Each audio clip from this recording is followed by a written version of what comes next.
आपली विटामिन पुरी तयार आहे. त्यात आपण राईस, पोळीचा चुरमा, भाकरीचा चुरमा, मैदा, गाजर, शिमला मिरची, हिरवी मिरची, आलं, लसूण, कोथिंबीर, टमाटर सगळं आपण मिक्स केलं आहे आणि मळून आपण ह्याच्या पुऱ्या बनवल्या. विटामिन पुरी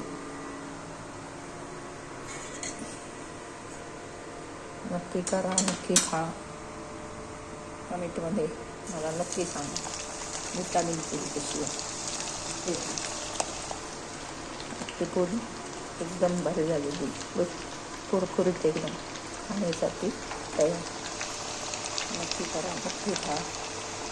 कमेंटमध्ये मला नक्की सांगा पुरी कशी झाली.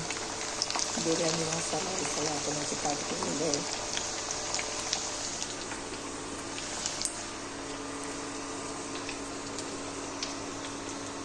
विटामिन पुरी.